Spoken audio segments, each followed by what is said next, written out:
Hey guys, welcome back to another video. So as many of you already know, we have made the decision in our company to downsize back to square one.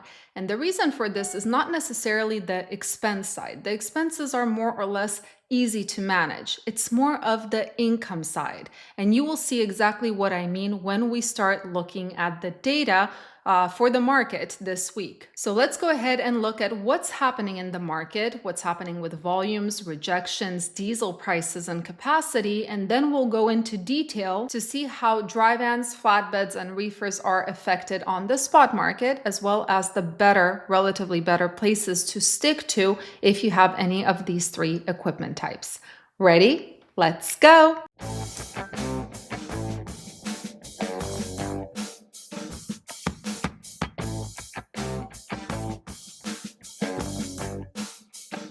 All right, as always, we are starting with the net change in carrier population week over week. And as of last week, we lost an additional 40 carriers net, which means that more carriers left than came into this industry. Then we have our contract versus spot spread, which shows us how much more do contract carriers earn than spot carriers. The dark blue is us in 2024, light blue is comparing it to 2023.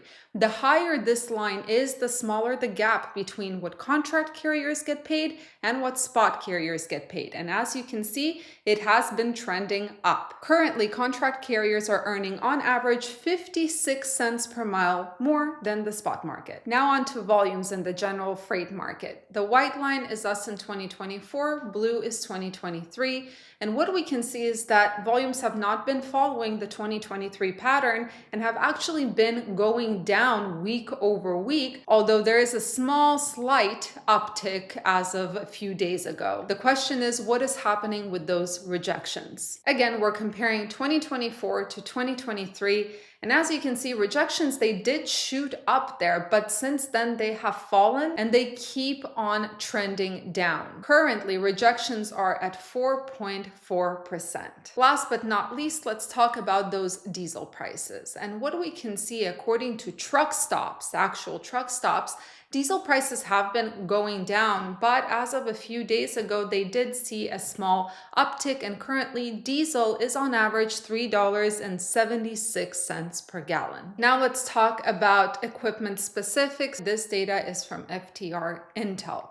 So as you can see, everything is red, which means that everything decreased week over week. Spot rates dropped for dry vans on average by 2 cents. Rates year over year are down 2%, so we're 2% lower than this time last year when it comes to dry vans on the spot market. Over the past 5 years, rates are down 12%. Volumes on the spot market week over week are down 1.5%. Year over year, they're down 18%, and over the past 5 years, down 40%. Basically, something is happening on the spot market and it doesn't look good. All right, the question is, where do you need to go to be in relatively better areas for dry vans? And what we do is we use these two sonar maps, the rejections and volumes in the general market, to figure out what are the better places. Now, I make this chart, and those of you who watch week over week, you'll see that it's a little bit different, and I'll explain what it is. But let's start with the top 5 volume states for dry vans in the general market. Again, it doesn't mean these are the best areas. So those are Atlanta, Georgia, Ontario, California, Detroit, Michigan, Dallas, Texas, and Los Angeles, California. Now, in terms of rejections for dry vans, and again, it doesn't mean these are the best market areas, but Cedar Rapids, Iowa is on first place, rejection in brackets.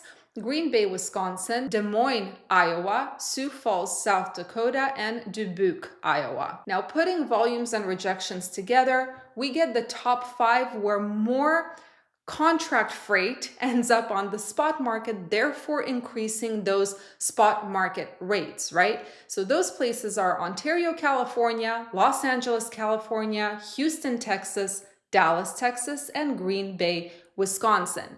But something that we also have to consider is even when volumes go up on the spot market, it all depends on what's going on with the capacity there. So that's what I did using DAT heat maps. So you will see that Ontario, California is good. There's tight capacity, so the spot market, more negotiating power.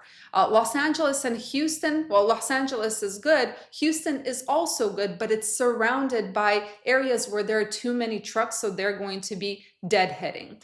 Dallas, Texas is just okay, but also surrounded by areas where trucks will be deadheading to Dallas to get that next load and diluting the load to truck ratio. And Green Bay, Wisconsin is just so-so, also surrounded by a ton of trucks. All right, now let's talk about reefers. And on the spot market, you see it's also all red here. So week over week, reefers went down by 1 cent per mile. Year over year, rates are down 4%. So 4% lower than this time last year for reefers. And over the past 5 years, rates are down 10%. Now, in terms of spot market volumes, reefer volumes fell week over week by 1.2%. Year over year, they're down 15%. And over the past 5 years, they're down 34%. Now, again, using the sonar map, the rejections and volumes for reefers now, let's figure out the best areas for reefers to be in. So first, let's talk about the top 5 volume states in the general market for reefers. Those are Joplin, Missouri, Allentown, Pennsylvania, Lakeland, Florida, Joliet, Illinois, and Atlanta, Georgia. Again, just because the volume is high doesn't mean that these are the best market areas. Let's take a look at rejections. In terms of rejections, the top 5 are Quincy, Illinois, Spokane, Washington, which is new, Seattle, Washington, Little Rock, Arkansas, and Rock Island, Illinois.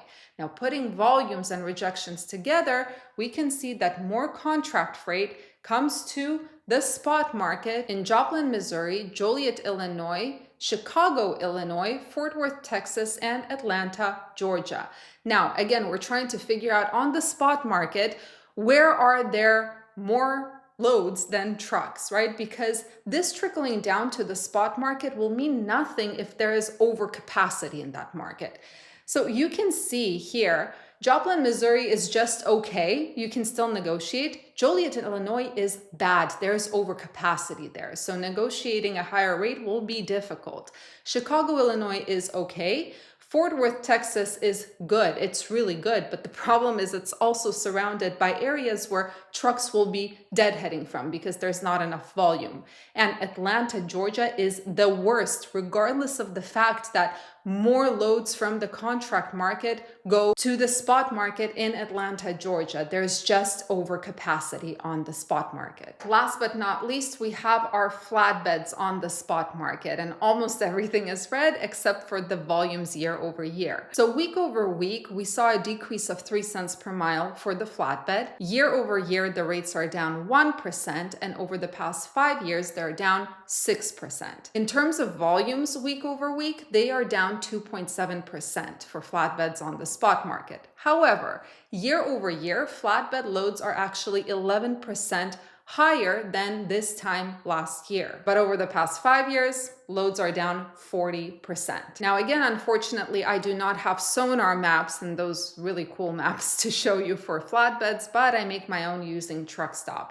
So first, we're looking at load volumes. The darker it is, the more volume comes out of those states on the spot market. I say this every week, nothing really changes. It's always the South, Midwest, and some of the East Coast that has the volume, as well as California, although Oregon and Washington also got a little bit darker. The Plain states have nothing. And remember, with Oregon and Washington, there is the situation where one broker gets one load and posts it like 250 times, making it seem like there is more volume. All right, let's take a look at capacity. The darker an area, the more trucks there are in that area. And no surprise here, as always, Florida, Georgia, Texas, and California have the biggest amount of trucks, the biggest amount of capacity. The Plains and northern states don't have as much capacity, and Wyoming and Nevada are completely pale, as well as some states over here. But most people like to hang out in their flatbeds in the southern states, as well as the Midwest and eastern states. Now, putting those two together, we have to figure out the load to truck ratio. Where are there more loads than there are trucks? Where is there more negotiating power for those flatbeds? Anything red is where there's overcapacity. It's less than a load per truck. So the competition is fierce. Beige, like California, for example, that's 1 load per truck. Yellow, like Washington, Oregon, is 2 loads per truck. And green, like right here, Alabama and Mississippi, that's over 3 loads per truck. Now, looking at this map, you probably are thinking it's not as red as it usually is. It's improving. The problem is it is not. So I actually took the load to truck ratio on a national level, and it went from a few weeks, it was about 1 load per truck on a national level for flatbeds to 0.96 loads per truck. So the general situation got worse, even though the map makes it seem like it got better. The only thing that got better is that there are more areas to choose from now with a flatbed. So when I was making these charts, the only question on my mind was, is this normal, what I'm seeing? I mean, as normal as can be. Is it just a seasonal downturn or something a little bit more permanent? Well, after digging, I found that FTR Intel does have the answer for this. And they say that for the dry van, for example, this downturn is not normal because this is the week when things start actually picking up. When it comes to reefers, FTR Intel stated that reefer rate declines on the spot market like this have happened only 4 times in the past 12 years. So definitely not normal. And in terms of flatbeds, FTR Intel stated that this is the longest downward streak in terms of rates since 2018. So again, not necessarily normal. So now the question is, well, what awaits us for the rest of the year? Well, according to the data, according to the normal patterns, right, what we should see is that dry vans and reefers are going to start seeing an uptick towards the end of the year, while flatbed rates should remain more or less flat for the rest of the year. But something we have to remember is this is also election year, so things are even less predictable than they usually are. Plus, there are so many things in the works. Are they going to cut interest rates? What is going to happen to the economy? What is the sentiment of the consumer and businesses? There are just a lot of question marks right now, and we're kind of waiting to see what the answers will be. But anyway, guys, thank you so much for joining me today and watching. I hope that these videos do help you figure out the better areas, really help your operations. They do help me when I'm researching them and putting them together. Wishing you all a fantastic rest of your week and weekend. Stay safe, stay healthy, and keep learning. And I will see you in the next video.